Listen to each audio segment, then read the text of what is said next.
तो आइए इसके अंदर आज जो पहला वाक़या जो हम आपके सामने रखने जा रहे हैं, जो कि नजरान वाली साइड का ही है, यमन के इलाके वाली साइड का ही है, जिनका वफ़द भी हमने लास्ट क्लास के अंदर डिस्कस किया था। तो यहाँ पे एक मामला ये हुआ कि यमन वाली साइड पे या नजरान वाली साइड पे एक बादशाह था, यानी ये नबी अलैहिस्सलाम के समझ लीजिए उनकी पैदाइश से भी कोई समझ लीजिए 50-60 साल पहले का वाक़या है। तो वहाँ पे एक मामला ये हुआ कि जिसका ज़िक्र सूरह बुरूज के अंदर भी आता है, ठीक है, और मुफस्सिरीन ने भी उस वाक़े की तरफ काफ़ी समझ लीजिए तवज्जो दिलाई है। जिनको शौक़ हो वो सूरह बुरूज की इब्तदाई आयात की जो तफसीर पढ़ेंगे तो उसके अंदर उनको अस्हाबुल उख़दूद का पता चलेगा, जो हमारी आज की पहली हेडिंग भी है, बादशाह, जादूगर और अस्हाबुल उख़दूद। यानी अस्हाबुल उख़दूद कहा जाता है खंदकों वाले साहिब या खंदकों वाले लोग, या खंदकों वाले लोगों के साथ क्या मामला किया गया एक बादशाह की तरफ से। तो एक बादशाह था, काफ़ी ज़ालिम बादशाह था उस साइड पे। तो नबी अलैहिस्सलाम से ये जो हमें रवायत मिलती है सही मुस्लिम के अंदर 7511 नंबर रवायत है, और ये काफ़ी तवील रवायत है और इसमें आपको फोकस बहुत ज़्यादा करना पड़ेगा, इसलिए इसको गौर से सुनिएगा। 7511 सही मुस्लिम की रवायत है और हज़रत सुहैब रज़ियल्लाहु इसके रावी हैं। नबी अलैहिस्सलाम से वो रवायत करते हैं कि नबी अलैहिस्सलाम ने फरमाया कि तुमसे पहले उम्मतों के अंदर एक बादशाह हुआ करता था, तो उसका एक जादूगर था। जब वो जादूगर बूढ़ा होने लगा तो उसने फिर बादशाह को कहा कि मैं अब बूढ़ा हो रहा हूँ, ठीक है, तो अब मेरे साथ किसी बच्चे को या शागिर्द को अटैच कर दें ताकि मैं उसको भी वो इल्म या वो जादू का जो समझ लीजिए काम है वो उसको सिखा दूँ, ठीक है। यहाँ पर रुक के एक चीज़ समझ लीजिए, ये जो बादशाह है इसको हिस्टोरियंस ने इसके मुख्तलिफ नाम बयान किए। कुछ ने इसका नाम ज़ीनवास बताया है और कुछ ने इसका नाम यूसुफ बताया है, ठीक है। तो फिर इसका किस्सा नबी अलैहिस्सलाम बता रहे हैं कि उसने क्या किया, बादशाह को जब जादूगर ने कहा कि ये इस तरीके से तुम्हारी सल्तनत के लिए जादू का मैं काम करता हूँ, तो आप मेरे साथ कोई स्टूडेंट अटैच कर दो जो मेरे से जादू सीखे, कोई बच्चा हो या फिर इस तरह लड़का हो। तो बादशाह ने एक लड़के का इंतज़ाम किया और उसके साथ जादू सीखने के लिए उसको भी लगा दिया। अच्छा, यहाँ पे ये भी समझ लीजिए, ये जो बादशाह था ये अपने आप को रब कहलवाता था। समझ लीजिए जैसे फ़िरौन था ना बनी इसराइल के अंदर, उसी तरीके से ये भी अपने आप को अल्लाह या इलाह या रब कहलाया करता था, ठीक है। तो ये इसने जादूगरों के समझ लीजिए ज़ोर के ऊपर लोगों के ऊपर मामला ऐसा किया हुआ था, सहर ऐसा किया हुआ था कि लोग इसके कंट्रोल में थे और इसको खुदा या अल्लाह या रब माना करते थे, ठीक है। तो इसने क्या किया, वो जादू की ट्रेनिंग के लिए लड़का उस बूढ़े जादूगर के साथ अटैच कर दिया जो इसकी सल्तनत का काफ़ी क्लोज जादूगर था या स्पेशल जादूगर था इसकी सल्तनत को सपोर्ट करने के लिए। तो वो जो लड़का था, वो लड़का जब अपने घर से निकल के जादूगर के पास आता और जादू सीखने आता, तो रास्ते के अंदर ही वहाँ पे एक राहिब या एक अल्लाह वाले का भी समझ लीजिए जगह थी। तो ये कई दफ़ा उसके दर्स में या उससे मुलाकात करने के लिए वो बच्चा या लड़का रुक जाया करता था और उसकी बातें सुना करता था। तो यानी वो नेकी की हिदायत की बातें उसको समझाया करता था, सुनाया करता था। तो वो उसको बहुत इम्प्रेस करती थी। खैर ये क्या करता था कि ये उस जादूगर से के पास पहुंचने से पहले रास्ते में उस राहिब से या अल्लाह वाले से मिला करता था, जिसका बताया जाता है वो हज़रत ईसा अलैहिस्सलाम का मानने वाला भी बताया जाता है हिस्टोरियंस के मुताबिक,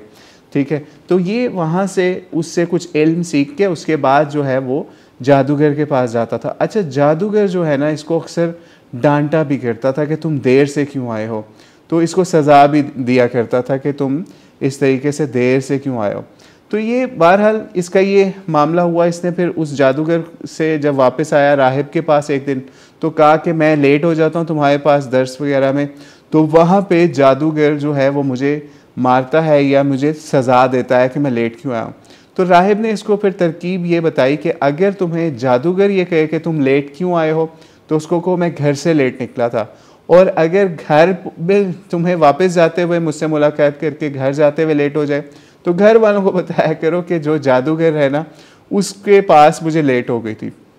खैर ये मामला चलता रहा और फिर क्या हुआ, एक दिन एक दिन समझ लीजिए ये जब जा रहा था जादूगर के पास या फिर राहिब के पास, तो रास्ते के अंदर एक बड़ा सारा जानवर आ गया, ठीक है। यानी कोई बहुत बड़ा जानवर था, जंगल का रास्ता कोई ऐसा था, तो उसने वो रास्ता अपने डर खौफ से बंद कर दिया और लोग वहाँ से गुज़र नहीं सकते थे कि ये बहुत खूनखार जानवर है, जो भी यहाँ से गुजरेगा उसको मार देगा। तो लेकिन उस जानवर को का ऐसा मामला था कि उसको कोई टच नहीं कर सकता था या उस खूनखार दरिंदे को कोई मार नहीं सकता था वहाँ के इलाके के लोगों में से। तो फिर क्या हुआ, इसने, ये जो लड़का था इसी तरीके से जा रहा था और इसने जब ये चीज़ इस तरह देखा तो इसने सोचा कि आज जो टाइम आ गया ना, मैं चेक करूं कि जादूगर का इल्म जो है वो ज़बरदस्त है अल्लाह के नज़दीक, या फिर जो है राहिब का इल्म जो है या राहिब का मकाम जो है वो अल्लाह के नज़दीक ज़्यादा पसंदीदा है, ठीक है। तो इसने ये मामला जब देखा कि मैं इस तरह टेस्ट कर लेता हूँ, इसने क्या किया, वहाँ से पत्थर उठाया और समझ लीजिए इसने क्या किया, अल्लाह का नाम लेके इसने दुआ की और इसने क्या कहा, समझ लीजिए कि ऐ अल्लाह, अगर तुझे, या ऐ अल्लाह आपको अगर राहिब पसंद है जादूगर के मुकाबले में तो इस जानवर को आप कत्ल कर दें या मार दें। और इसने फिर इसी तरीके से जब दुआ की तो समझ लीजिए वो जो था जानवर, जो रास्ता जिसने रोका हुआ था लोगों का, तो समझ लीजिए फिर वो पत्थर लगने से वो मर गया। इसकी वजह से इसका यकीन जो राहिब था या अल्लाह वाला था उसके ऊपर और बढ़ गया कि किस तरीके से इसने राहिब के खुदा को या अल्लाह को पुकारा, ठीक है। तो ये जानवर भी रास्ते से हट गया या मर गया, कत्ल हो गया, ठीक है। इसके बाद ये फौरी राहिब के पास आया और इसने सारा वाक़या सुनाया राहिब को कि इस तरीके से आपके पास मैं आया हूँ, इससे पहले ये मामला हुआ, रास्ते में जानवर था और इस तरीके से मैंने ये मामला किया। तो राहिब जो था वो भी अल्लाह वाला था, तो उसने कहा कि जो आपने आज अमल किया ना उससे मुझे पता चला है कि ऐ मेरे बेटे, आज आप मुझसे भी अफजल हो गए हो, ठीक है, क्योंकि तुम्हारा मामला इस हद तक पहुंच गया है कि अनकरीब तुम्हें इस वजह से एक मुसीबत आ सकती है, ठीक है। यानी राहिब देख रहा था कि ये, क्योंकि बादशाह ने तो अपने कंट्रोल में रखा हुआ है, और लेकिन ये अल्लाह पे बिलीव करते हुए दुआ करके इसने एक जानवर को मार दिया, ठीक है। तो ये कोई आम बच्चा नहीं है, अल्लाह ने इसको स्पेशल जो है कुछ पावर्स अपनी दुआ की ताकत के ज़रिए से अता कर दी हैं कि इसकी दुआ अल्लाह ताला कबूल कर रहा है, ठीक है, और इसकी स्पेशल प्रोटेक्शन में है अल्लाह ताला की, ठीक है। खैर इसके बाद जो है उसने ये भी कहा इसको, इस बच्चे को या इस लड़के को, कि अगर तुम पकड़े जाओ ना तो मेरा नाम नहीं बताना कि मैंने तुम्हें कोई इल्म सिखाया या मैं तुम्हें अल्लाह के ऊपर, ईमान के ऊपर, या फिर इस तरीके से, ये सब मेरी तरफ से तुम्हें मामला ट्रांसफ़र हुए हैं, तो ये तुमने मुझे नहीं बताना, ठीक है। तो नॉर्मली यही होता है, जो अल्लाह वाले होते हैं, जो लोगों को चीज़ें बता रहे होते हैं, वो कई दफ़ा डर भी रहे होते हैं इस हवाले से कि उनकी कहीं जान ना चली जाए या फिर उनका ईमान की हिफाजत हो, और वो खामोशी के साथ तबलीग करते रहें ताकि हुक्मरानों के लेवल तक बात जाने से पहले पहले ज़्यादा सारे लोग इस्लाम के रास्ते के ऊपर आ जाएं। तो ये आज भी ऐसा मामला है, अक्सर उलमा या अक्सर अल्लाह वाले ऐसा करते हैं। तो बहरहाल फिर हुआ ये कि इसकी दुआ से ये मामला होने लग गया वहाँ पे, जो हम सही मुस्लिम 7511 से ही अभी आपको ये लंबी रवायत बयान कर रहे हैं, जो पिछली उम्मतों का वाक़या नबी इस्लाम ने फरमाया। तो इसका एक और मामला ये होना शुरू हो गया कि ये किसी भी समझ लीजिए कोई बीमार होता था, किसी को समझ लें ब्लाइंडनेस थी या कोढ़ का मर्ज़ होता था, तो ये उसके लिए दुआ करता था तो उसकी बीमारी का इलाज भी हो जाता था या फिर वो तंदुरुस्त हो जाता था, ठीक है। यानी इवन यहाँ तक कि जो बाय बर्थ ब्लाइंड होते थे उनके बारे में भी पता चलता है कि उनको भी इसकी तरफ से शिफा मिल जाती थी, और अल्लाह ताला की समझ लीजिए दुआ के ज़रिए से जो ये काम कर रहा था। फिर इसके बाद क्या हुआ कि एक दिन ये मामला हुआ, जो बादशाह का एक वज़ीर था या क्लोज था, वो बादशाह का हमनशीन था समझ लें, तो वो अंधा हो गया, यानी उसकी ब्लाइंडनेस होगी। पहले बिल्कुल ठीक था, बादशाह के पास काम किया करता था, उसके दरबार में बहुत करीबी था बादशाह के। तो वो उसने क्या किया कि उसकी आंखों में कोई प्रॉब्लम हुआ और ब्लाइंड हो गया, लेकिन उसको किसी ने बता दिया कि उस बच्चे से, उस लड़के से आप जाके दुआ करवाओ या फिर उसके पास वो आपको शिफा दे देगा, ठीक है, यानी वो आपको शिफा दे देगा, ठीक है। तो ये हुआ ये कि वो वज़ीर जो है बहुत सारे तोहफे तोहफ़े माल और दौलत वगैरह इस बच्चे के पास लेके पहुंचा और उसको कहा कि मुझे शिफा दे दो, मैं इस तरह ब्लाइंडनेस का मरीज़ हो गया हूँ, तो मुझे आप शिफा दे दो। तो उसने कहा कि मैं तो किसी को शिफा नहीं दे सकता, ठीक है, ये तो सिर्फ अल्लाह देता है, यानी शिफा अल्लाह देता है। इससे भी पता चल गया कि इस वाक़े के अंदर किस तरह का मामला है। अच्छा, हम कोशिश करेंगे क्लास के एंड में इस बात को कंप्लीट करके ना, तो इस वाक़े से जो हमें सबक मिलते हैं सीरत के इस पहलू से, जो नबी इस्लाम ने लोगों को समझाया बताया, उससे हमें क्या सबक इस पुरानी उम्मतों के वाक़े से असल में नबी इस्लाम दे रहे थे। तो वो हुआ ये कि उसने उस वज़ीर ने या हमनशीन था जो बादशाह का, उसने इस बच्चे से कहा कि मुझे शिफा दो। इसने कहा मैं तो शिफा नहीं दे सकता, शिफा देता है अल्लाह करीम की ज़ात, लेकिन उस सूरत में आपको शिफा हो सकती है कि अगर आप अल्लाह ताला पे ईमान ले आओ, तो मैं अल्लाह ताला से दुआ करूँगा कि वो अल्लाह आपको शिफा दे दे, ठीक है। आप ज़ाहिरी बात है वो ब्लाइंड था, लेकिन पहले वो उसका बिलीव बादशाह के ऊपर था या उसको वो रब माना करता था। तो उसने क्या किया, उसने कहा ठीक है मैं ईमान ले आता हूँ। अब ये ईमान ले आया बादशाह का वज़ीर, और उसने फिर बच्चे ने उसके लिए या लड़के ने दुआ की और अल्लाह ताला ने उसकी ब्लाइंडनेस को ख़त्म कर दिया और वो फिर से बीना हो गया, ठीक है। तो फिर इसके बाद क्या हुआ, वो बंदा जो है ना, जो बादशाह का पुराना वज़ीर था या मशीर था या करीबी था, वो कुछ अरसे बाद दोबारा बादशाह के पास चला गया और बादशाह उसको देख के बड़ा हैरान हुआ कि तुम तो नाबीना हो गए थे, तुम्हें किसने शिफा दे दी है। तो उसने, जो वज़ीर था साहब का, वो उसने बादशाह से कहा मुझे ये जो है ना, ये मेरे रब ने मुझे शिफा दे दी है। तो बादशाह कहने लगा मैंने तो कोई शिफा नहीं दी, मैंने किस तरह तुम्हें तुम्हारी बिनाई लौटा दी है। इसने कहा इसने मेरे अलावा तो तुम्हारा कोई रब भी नहीं है। लेकिन ये जो वज़ीर था ये अल्लाह पे ईमान लेके आ गया हुआ था। इसने कहा तुमने नहीं बल्कि मेरे रब ने, जो मेरा अल्लाह है, उसने मुझे शिफा दे दी है, ठीक है। अच्छा जी, जब ये हुआ ना कि बादशाह ने सुन लिया कि ये तो अल्लाह के ऊपर ईमान ले आया ये बंदा, और मेरा जो क्लेम था या मेरा रब होने का दावा था, उसकी बजाय ये एक अल्लाह से मांगना शुरू हो गया या एक अल्लाह पे इसका बिलीव हो गया, उसी को रब और उसको इलाह मानना शुरू कर दिया। तो बादशाह ने इसके ऊपर समझ लीजिए सख्ती वाला मामला शुरू कर दिया इस वज़ीर को पकड़ के कि ये तुमने किस तरीके से अल्लाह के ऊपर ईमान लेके आए हो, ठीक है। उसको मारा, अजाब दिया। तो फिर इसने उस बादशाह को उस लड़के के बारे में बता दिया कि ये इस बच्चे ने या इस लड़के के ज़रिए से मैं अल्लाह पे ईमान लेके आया हूँ और उसी की वजह से जो है ये मुझे शिफा मिल गई है। तो खैर बादशाह ने तो उसका, क्योंकि वो करीबी था, वो बच्चा उसका जो करीबी जादूगर था उसी के अंडर वो इल्म सीख रहा था जादू का भी,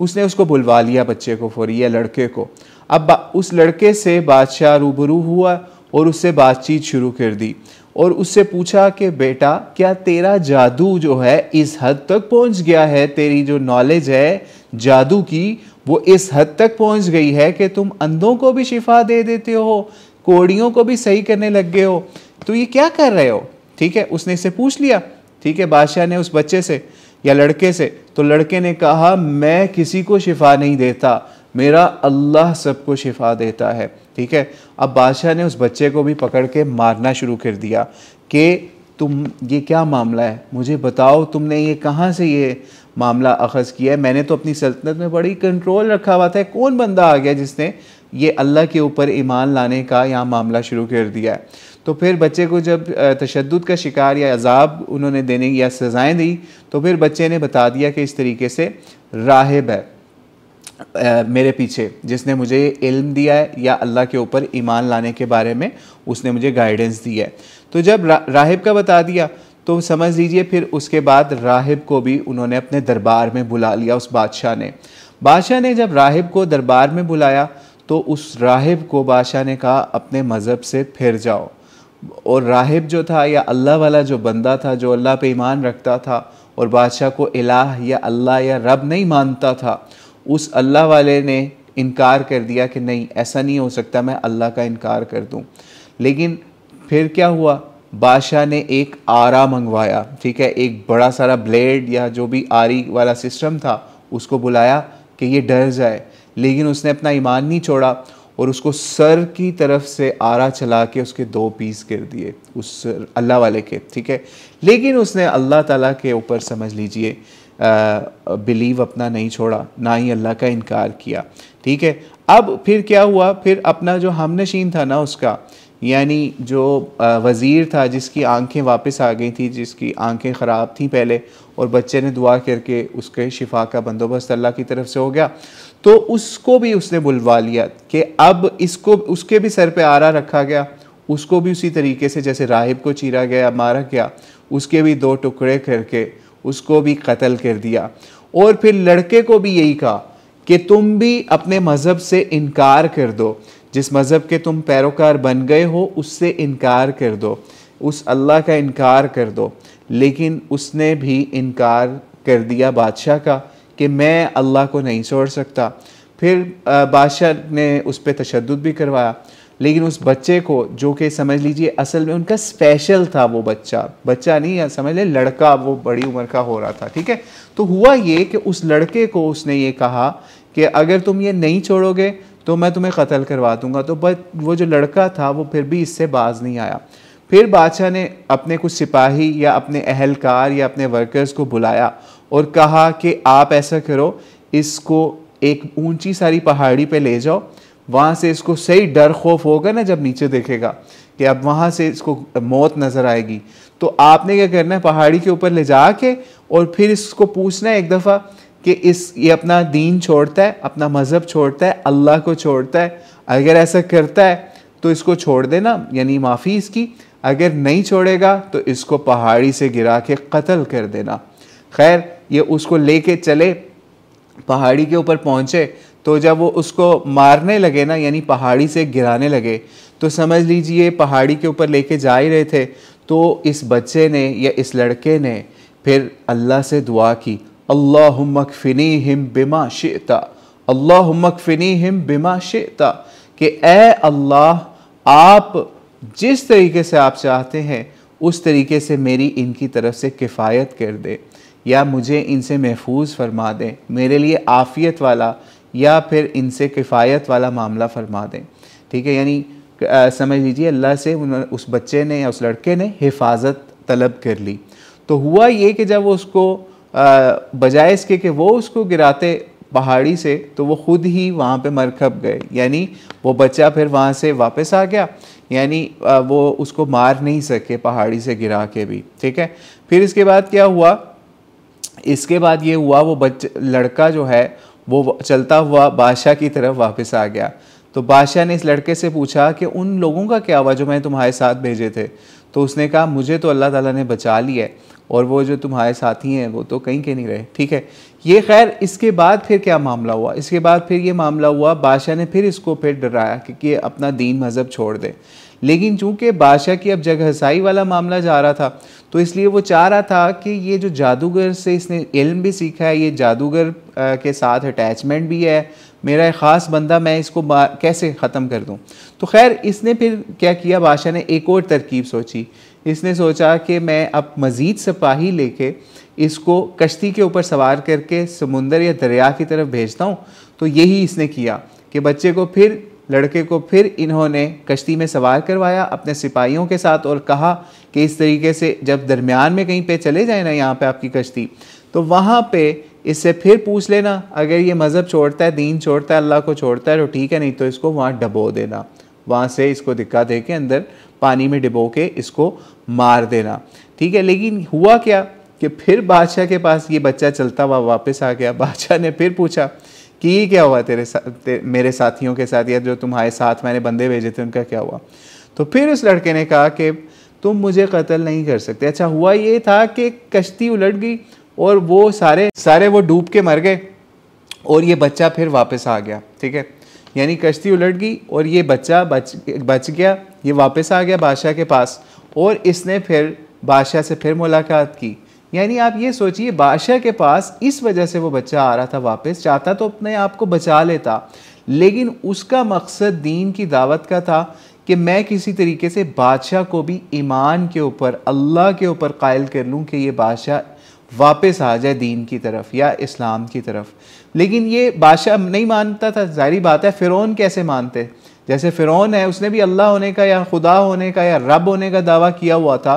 तो वो भी नहीं माना आखिरी दम तक। वो बादशाह ने भी फिर यही मामला किया। बादशाह ने फिर बादशाह के पास जब ये वापस आया बच्चा या लड़का, तो इसने बादशाह से कहा कि तुम मेरा कुछ नहीं बिगाड़ सकते, तुम मुझे मार नहीं सकते। हाँ, एक तरीका मैं तुम्हें बताता हूँ, अगर तुम मुझे कत्ल ही करना चाहते हो तो फिर एक काम करो कि एक दिन मुकर्रर करो और पूरी अपनी सल्तनत के लोगों को, अपनी आवाम को इस मैदान में इकट्ठा करो और मैं भी आता हूँ और तुम भी आओ, अवाम भी आए, सारी खलकत को जमा करो और उसके बाद तुम्हें मैं बताऊंगा तरीका कि तुमने मुझे किस तरीके से मारना है। फिर उसके बाद तुमने क्या करना है कि मुझे एक जगह पे बांध के या फिर एक जगह पे रख के सूली चढ़ाना है, ठीक है, एक ख़ास जगह पे। और फिर उसके बाद ये जो मेरा तरकश है या मेरा तीर है, एक ख़ास किस्म का तीर, तुमने इस तीर को मारना है मुझे, ठीक है। आपने तीर को मारना है, लेकिन तीर मारने से पहले आपने कहना है,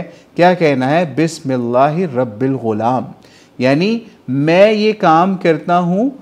इस जो लड़का है या इस गुलाम के अल्लाह के नाम से। जब आप उस अल्लाह का नाम लेके मुझे मारने के लिए तीर छोड़ोगे तो फिर ही मैं मर सकता हूँ, नहीं तो कोई इसमें समझ लो कि कोई ऐसा मामला नहीं हो सकता कि तुम मुझे कत्ल कर सको।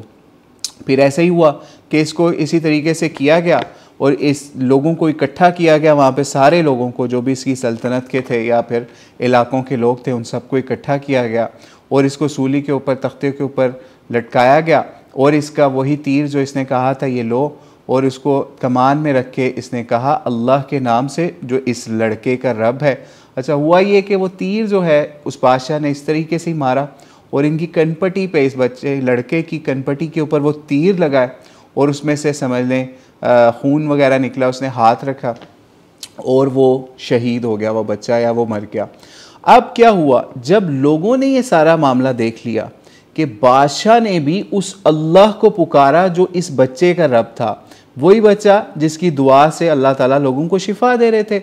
अब क्या हुआ, पूरा मजमा जो है उसके ऊपर सहर तारी हो गया, ऐसा सहर तारी हो गया कि पूरे मजमे ने फिर ऐलान कर दिया जगह जगह से कि हम जो है ना इस लड़के के रब के ऊपर, इसके अल्लाह के ऊपर ईमान ले आए, ठीक है। अब बादशाह परेशान हो गया जब उसको ये खबर पहुंची कि सब लोगों ने इस्लाम कबूल कर लिया या फिर ईमान ले आए या अल्लाह को मान लिया, अब मेरी सल्तनत कहाँ बाकी रहेगी, ठीक है। अब बादशाह ने क्या किया, बादशाह ने उन लोगों को इकट्ठा करवाया जो जो अल्लाह के ऊपर ईमान ले आए, उस लड़के के रब के ऊपर। आप यहाँ रुक के ये भी समझ लीजिए कि बच्चे की शहादत जो है ना रायगा नहीं गई, उसका प्लान, मंसूबा, उसकी दावत का तरीका यही था कि मैं एक अगर जान चली जाए मेरी या मैं शहीद हो जाऊं तो मेरी शहादत के बदले कितनी दुनिया शहादत दे देगी, अल्लाह के ऊपर ईमान लाने की गवाही दे देगी। यानी आप ये सोचिए, वो कोई खुदकुशी नहीं कर रहा था तरीका बता के बादशाह को, बल्कि वो अल्लाह के रास्ते में अपनी जान कुर्बान कर रहा था, क्योंकि उसको ये नज़र आ रहा था कि जब लोग मुझे मरता हुआ मेरी मौत देखेंगे तो फिर उनको पता, मेरी बातों के ऊपर यकीन आ जाएगा, मेरी दावत के ऊपर, मेरी बात के ऊपर यकीन आ जाएगा। यानी साइंस ये लग रही है, ठीक है, लिखा नहीं हुआ कहीं पे ये बात जो हम इस वक्त बता रहे हैं, ठीक है। वैसे तो हम जो हदीस बयान करें 7511 सही मुस्लिम से बयान करें, लेकिन फ़हम उससे यही समझ आता है कि नबी अलैहिस्सलाम लोगों को ये लगता है समझाना चाह रहे थे कि उस एक बच्चे की कुर्बानी से ये नहीं हुआ कि वो उसको तीर लगा और वो ख़त्म हो गया, नहीं, बल्कि वहाँ पे हज़ारों लोगों ने फिर कलमा पढ़ा, अल्लाह पे मान लिया। अब बादशाह ने क्या किया कि बादशाह ने फिर इंतज़ाम किया, इसीलिए इनको इस असहाबुल उखदूद कहा जाता है। किस तरीके से कि ये इन लोगों के लिए फिर खंदकें खोदी गई, वहाँ पे आगें जलाई गई, बड़ी बड़ी अलाव या फिर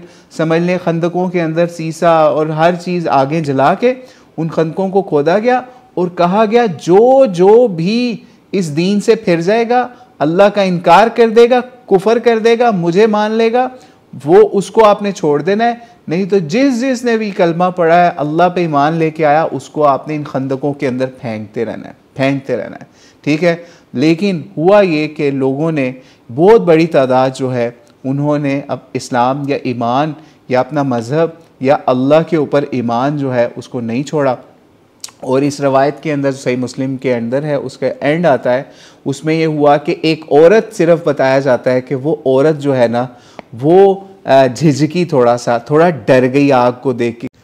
तो इस औरत के साथ जो इसका बच्चा था उसने फौरी अपनी माँ से कलाम किया और कहा कि ए मेरी माँ, बेशक आप ही हक पे हैं। ठीक है, उसने अपनी माँ को सब्र की तलकीन की और फिर अपनी माँ को उसने कहा फ़इन्नका अलल हक़, क्या मेरी माँ आप ही हक के ऊपर हैं। तो फिर इस समझ लीजिए कि वो भी उस हक के रास्ते के ऊपर चलते हुए वो उसका बच्चा भी शहीद हो गया। यहाँ एक चीज़ समझ लीजिए, हमसे भी ये गलती हुई और लोगों से भी ये गलतियाँ हुई हैं इस हवाले से। वो ये कि वो इस बच्चे को जो है दूध पीता बच्चा बता देते हैं या बहुत छोटा बच्चा बता देते हैं जो बातचीत नहीं कर सकता था। लेकिन हम इस मसले को अगर समझें नबी अलैहिस्सलाम की दीगर रवायात से, और हम एक जो हमारे पार्टिसिपेंट थे इसी स्ट्रीम के अंदर हाफिज़ नौमान साहब, उन्होंने भी हमारी इस गलती की तरफ तवज्जो दिलाई, तो इसलिए फिर हमने उस हिस्से को लाइव से काट दिया। और वो ये चीज़ थी कि नबी अलैहिस्सलाम ने फरमाया कि 3 बच्चों के अलावा जो है ना किसी ने कलाम नहीं किया। ठीक है, यानी या 3 बच्चों ने सिर्फ जो है माँ की गोद के अंदर या पंगूड़े के अंदर या छोटी उम्र के अंदर कलाम किया।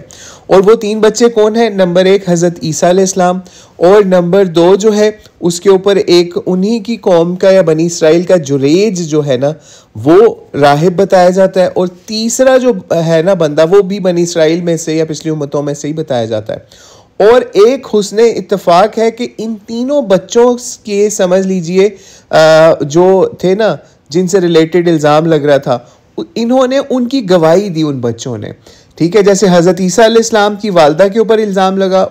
उसकी भी जो है हज़रत ईसा अलैहिस्सलाम ने छोटे होते पैदा होते ही पंगूड़े के अंदर गवाही दी, जिसका कुरान में भी जिक्र है, और ये सही मुस्लिम के अंदर भी 6509 के ऊपर भी इसका जिक्र मिल जाता है। तो ये बच्चा और दूसरा जुरेज, उसके ऊपर भी समझ लीजिए बदकारी का इल्ज़ाम लगा, तो उस बच्चे ने गवाही दे दी जो अभी ताज़ा पैदा हुआ था। ठीक है, और फिर इसी तरीके से तीसरा बच्चा जो है वो उसका थोड़ा डिफरेंट मामला है, लेकिन उसमें भी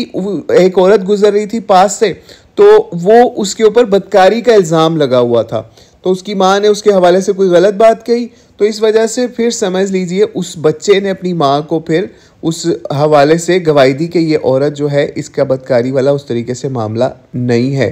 तो ये समझ लीजिए हम इंशाल्लाह कोशिश करेंगे किसी टाइम पे वो मुकम्मल रवायत बयान करें सही मुस्लिम की 6509, उससे ये मामला मज़ीद क्लियर हो जाएगा। लेकिन ये चीज़ समझ लीजिए जो हमसे भी गलती हुई बयान के अंदर कि हमने भी उसको छोटा बच्चा या फिर उसके ऊपर करामत वाला मामला हुआ, लेकिन उसका छोटा बच्चा होना जो है वो साबित नहीं है, बल्कि दूसरी रवायात के अंदर पता चलता है सिर्फ 3 बच्चों ने ही कलाम किया माँ की गोद के अंदर या फिर दूध पीते बच्चों ने। ठीक है, तो अल्लाह से दुआ है कि हमें भी ऐसे हक पे चलने वाला, और अगर हमसे कोई गलती हो जाए तो उस पर हम रुजू करके समझ लीजिए बाकियों की भी इस्लाह करने की अल्लाह हमें तौफीक अता फरमाए। तो इससे हमें क्या सबक मिला? आज नबी अलैहिस्सलाम ने अपनी सीरत के अंदर या वाक़यात के अंदर और लोगों को ये चीज़ समझाई। और आपको यहाँ पे एक चीज़ और बताते चलें, ये किस्से कहानियाँ नहीं हैं, बल्कि नबी अलैहिस्सलाम जब अल्लाह ताला की तरफ से वही आती थी पिछले पैगम्बरों की या पिछली कौमों के, बनी इसराइल के या दीगर अक़वाम के किस्से या उनके वाक़यात बता के कुफ़ार को डराया करते थे अज़ाब से, जैसे अज़ाब उन लोगों पे आए थे। तो वो पता क्या कहा करते थे, जिसका जिक्र अल्लाह ताला ने सूरह कलम में भी किया और दीगर कुरान पाक की बहुत कोई 8-10 मकामात के ऊपर यह जिक्र आया कि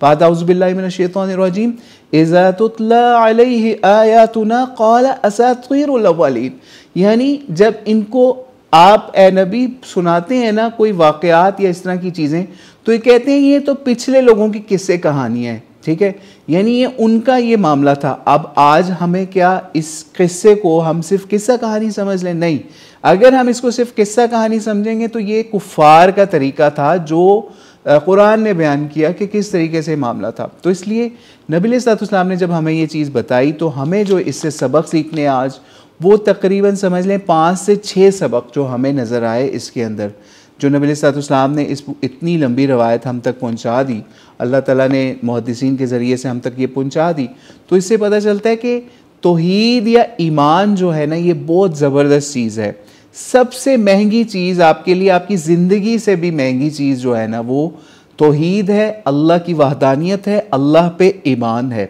दूसरा इसके अंदर सबक मिला दुआ की ताकत, कि दुआ जो है ना वो मोमिन का सबसे बड़ा हथियार है। यानी अगर मुसलमान चाहे तो वो दुआ के ज़रिए से एक ख़ास अल्लाह की समझ लीजिए ताईद और नुसरत उसको हासिल हो जाती है। लेकिन यहाँ एक चीज़ और भी समझ लीजिए कि दुआ जो है ना, ये अल्लाह को माज़ल्ला ऑर्डर नहीं होता कि आप कहें कि अल्लाह ने मेरी हिफाजत करनी है और अल्लाह आपकी हिफाजत पे लग गया। नहीं, ये एक दरख्वास्त होती है, ये एक अल्लाह के यहाँ सिर्फ़ और सिर्फ आपकी अर्ज़ी होती है। जैसे इस बच्चे ने कहा अल्लाह मकफ़िनिहिम बिमा शिअता, ये दुआ अपनी दुआओं में अक्सर याद रखें। अल्लाह मकफ़िनिहिम बिमा शिअता यानी अल्लाह मुझे इन दुश्मनों से किफ़ायत कर जा, या मेरी इनसे हर तरीके से जिस तरह आप चाहते हैं उस तरह हिफाजत कर ले। तो ये अल्लाह के आगे दरख्वास्त होती है। जैसे कोई बीमार होता है, हम कहते हैं यार अल्लाह इसको शिफा दे दे। अब ये अल्लाह की मर्ज़ी है। कुछ अल्लाह के बंदे ऐसे ज़रूर होते कि वो दुआ करते हैं और अल्लाह ताला उनकी जो है वो समझ ले उस वक्त के ऊपर, या उस वक्त कबूलियत का वक्त होता है, या उस बंदे के अंदर ऐसा मामला होता है जिसकी वजह से अल्लाह ताला उसकी सुन लेते हैं। बाकी मुफस्सिरीन में इमाम इब्न कसीर ने जब इस वाक़े को सूरह बुरूज के अंडर जो है नकल किया, तो उन्होंने कुछ ये भी बयान किया कि इस बच्चे को इस्म आज़म का भी इल्म हासिल हो गया था। ठीक है,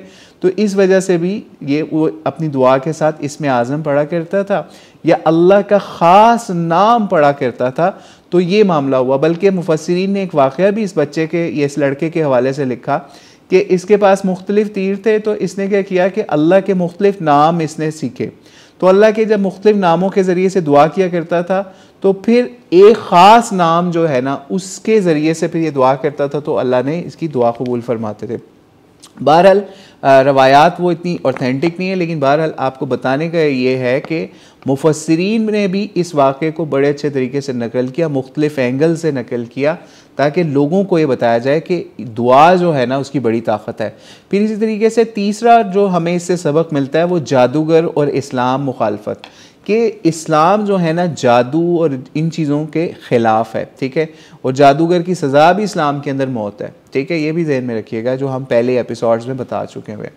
तो खैर ये भी पता चल गया कि जादू का इल्म भी जो है वो सीखना ठीक काम नहीं है, उससे भी हमें बचना चाहिए। उसकी बजाय आपको दीन का इल्म जो है उसके ऊपर फोकस करना चाहिए। चाहे आपको समझ लें जादू कितना ही फैसिनेट करे, लेकिन उसके इल्म को सीखने की बजाय असल इल्म दीन का इल्म है, जो अब हमारे पास कुरान और सुन्नत की शक्ल में है, उसको कोशिश करें सीखें।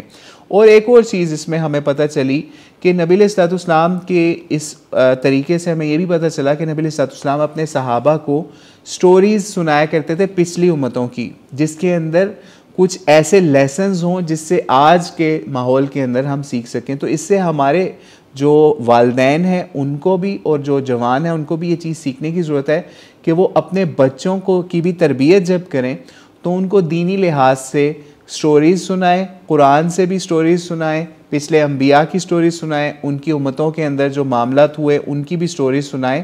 ताकि उनके ऊपर भी उसमें से लेसन्स निकाल के उन बच्चों को सुनाएं। ठीक है, ताकि उनकी तरबियत हो सके उसी बुनियाद के ऊपर जिस तरह नबी अलैहिस्सलाम अपने सहाबा को पिछली उम्मतों की स्टोरीज़ सुना के उनकी तरबियत किया करते थे। ठीक है, तो ये भी एक हमें सबक मिल गया कि किड्स जो हैं, बच्चे जो हैं, उनको आप स्टोरीज़ के ज़रिए से, बेड टाइम स्टोरीज़ या और तरीके की जो स्टोरीज़ हैं उसमें आप इस्लामिक जो है कंटेंट जो है वो अहादीस के अंदर या मुफस्सिरीन के पास है या फिर कससुल कुरान के ऊपर जो किताबें लिखी गई उसमें कोशिश करें ऑथेंटिक स्टफ़ ढूंढ के तो अपने बच्चों को वो भी सुनाएं, ताकि बच्चों को जब वो बड़े हों तो उनको याद आए, ओ हमारी मामा ने या हमारी माँ ने या हमारे बाप ने हमें बचपन में 4-5 साल की उम्र में ये वाली स्टोरी सुनाई थी, वो ये अब हम पढ़ रहे हैं तो हमारी वो मेमोरीज रिवाइव हो रही है। ठीक है, तो उससे फिर वो अपनी हर चीज़ के अंदर वो उस तरह की स्टोरीज़ को ख़ुद से रिलेट भी किया करेंगे, उससे लर्न भी ज़्यादा करेंगे। ठीक है, बजाय इसके कि आप उनको कोई और एक्टिविटीज़ या मोबाइल के ऊपर लगा दें, उसकी बजाय आप उनको वर्बली या बुक्स के ज़रिए से स्टोरीज सुनाएं। और पाँचवा इससे हमें एक सबक और भी मिला इस स्टोरी से जो नबी इस्लाम ने पिछली उम्मतों की सुनाई, कि शहीद का अल्लाह के यहाँ बहुत ज़्यादा रुतबा है। यानी शहीद जो हो जाता है ना वो ख़त्म नहीं हो जाता। यानी कई जगहों पे एक एक शहीद की वजह से कितना कितना समझ लें फ़ायदा हो जाता है उम्मत का या लोगों का। यानी एक उस लड़के ने अगर अपनी शहादत पेश कर दी अल्लाह के रस्ते में, या उस राहिब ने या उस वज़ीर ने जिसको 2 टुकड़े कर दिया गया, तो उसके बाद क्या ख़त्म हो गया मामला? नहीं, अल्लाह ताला ने उनका ज़िक्र आज तक कुरान में बाकी रखा, असहाबुल उखदूद का, और जिन्होंने ये काम किया था, बल्कि मुफस्सिरीन ने भी बताया कि इस काम के बाद उसके ऊपर भी बहुत बड़ी तबाही हुई। दूसरी तरफ से क्रिश्चियन बादशाह जो है कुछ और इलाकों के, उन्होंने अटैक करके फिर यहाँ पे टेक ओवर भी किया, और ये फिर बादशाह भी जो उनसा था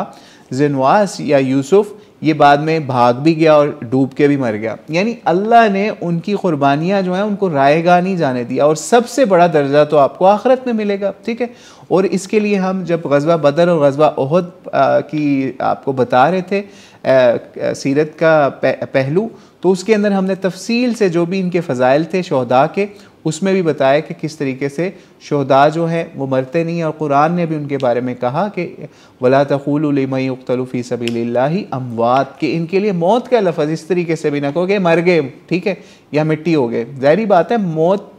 से आगे ही वो गए हैं ना, लेकिन हमने उनको इस तरीके से मुर्दा नहीं कहना। लेकिन हमारे यहाँ क्या हुआ कि लोगों ने इस तरह की आयतों से भी और चीज़ें घड़ ली कि जनाब फ़लाँ जो हमारा बाबा था या फ़लाँ बंदा था वो शहीद हुआ, तो अब हमने जो है ना उसके समझ लें उसका ये कारोबार बना लेना है कि हमने उसकी तस्वीर या उसकी कब्र या उसके किसी और तरीके से वसीले से दुआएं मांगने लग जाना है, तो उससे जो है ना हमारा फ़लाँ काम हो जाएगा, फ़लाँ काम हो जाएगा। ये काम भी हमें सीरत के किसी पहलू से नज़र नहीं आया है। यानी आप नबी अलैहिस्सलाम के चचा जो थे प्यारे हमज़ा, सैयदना उमैर, जितने भी शहदा थे, ठीक है, जो गज़वा उहद की यादगार थी या और जगह थी, वहाँ पे कभी भी उन्होंने नबी अलैहिस्सलाम ने कोई ऐसा मामला नहीं किया जो हमारे लोगों ने बाद में शहदा के साथ या और लोगों के साथ करना शुरू कर दिया, ठीक है। ये भी एक मिल गया। और एक छठा सबक इससे हमें, या 6th लेसन ये भी मिला इस स्टोरी से कि जनाब जो सब्र है ना, वो ये इस चीज़ का नाम होता है जो उस औरत ने करके दिखाया। यानी उसने कलमा हक बुलंद किया, अल्लाह के ऊपर ईमान लेके आई, और फिर बच्चे ने उसको कहा कि माँ अब सब्र कर, ठीक है, ठीक है। तो इससे भी हमें ये पता चला कि जो सब्र है ना, वो सब्र नहीं है कि भाई आप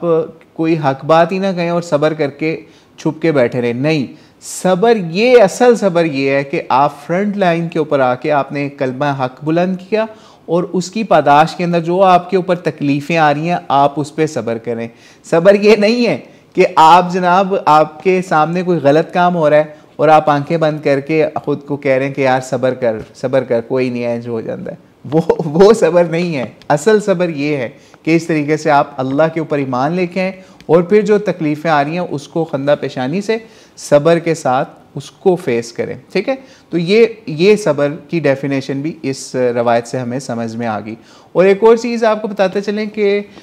मुहद्दिसीन ने इस हवाले से ये भी लिखा है, या मुफस्सिरीन ने भी लिखा है, कि हज़रत उमर रज़ियल्लाहु के ज़माने के अंदर जब नजरान वाले इलाके या उस साइड पे मामला जो हैं वो क्लियर हो गए हुए थे, मुसलमानों के पास थे सारे इलाके, तो वहाँ पे एक कब्र जो है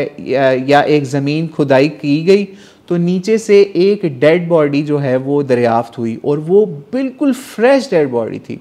यानी एक जिस्म मिला और बिल्कुल फ्रेश था, और वो उसका जहाँ वही स्टोरी, यानी ये वाली स्टोरी वाला जो बच्चा था या लड़का था, उसी तरीके से उसकी भी कनकपट्टी के ऊपर तीर लगा हुआ था, और वहाँ पे हाथ भी उसका था उस वक्त, और उसकी बॉडी बिल्कुल फ्रेश थी बताया जाता है, और उसके ऊपर समझ ले उधर से खून भी उसका फ्रेश जो है वो मामला उसका हो रहा था। तो ये भी फिर एक हज़रत उमर तक फिर ये बात पहुंची कि इस तरह एक बॉडी मिली है, तो फिर हज़रत उमर ने कहा कि उसको दोबारा से आप सही तरीके से दफना दें, और उसका निशान भी वहाँ से ख़त्म करवा दें कि कहीं कोई और मामला ना शुरू हो जाएं, ठीक है। तो ये बहरहाल कुछ लोगों ने इस रवायत को ज़ईफ़ भी कहा है, लेकिन बहरहाल ये हज़रत उमर के दौर के अंदर भी एक इस तरह का वाक़या हुआ, और बाद में भी बताया जाता है कि इस तरह की बॉडी एक और भी मिली, उससे भी यही लगता था कि ये वही लड़का था जिसके साथ ये मामला हुआ, जिसकी वजह से असहाबुल उखदूद तक मामला चले गए, ठीक है, या जादूगर के साथ जो बच्चा अटैच किया गया था या लड़का अटैच किया गया था। तो इससे भी पता चला कि ख़ास औक़ात के अंदर अल्लाह ताला की तरफ से ये मामला हो जाते हैं कुछ लोगों के साथ कि उनकी डेड बॉडीज़ भी प्रिजर्व कर दी जाती हैं लोगों की इबरत के लिए, निशानी के लिए, कि आपने उसको मिटाना चाहा लेकिन अल्लाह ताला ने उसकी याद को फिर भी बाकी रखा। लेकिन ये कोई उसूल नहीं है, ठीक है, कि आप किसी की कोई डेड बॉडी मिल जाए तो आपको पता चल जाए कि वो बहुत बड़ा ये नेक था, परहेजगार था, ठीक है। तो इसलिए ये इससे भी कभी भी आपने ये नहीं सोचना कि ये कोई ऐसा साइन हो गया, ठीक है, क्योंकि हमें इस वक्त जो है क्योंकि वही नहीं आ रही, कोई ऐसा मामला नहीं हो रहा, तो इस तरह के मामला फिर अल्लाह करीम आगे चल के हमें क़यामत को बताएंगे कि उसकी बॉडी को प्रिजर्व रखने का क्या मामला था उस ख़ास बंदे की। तो इसलिए इस तरह के मामला जो हैं उस पर भी हमें कोई ऐसा मामला सोचना नहीं है कि जिससे कोई हमारा अक़ीदे के हवाले से या तौहीद के हवाले से कोई डेविएशन वाली साइड पे आप जा सकें।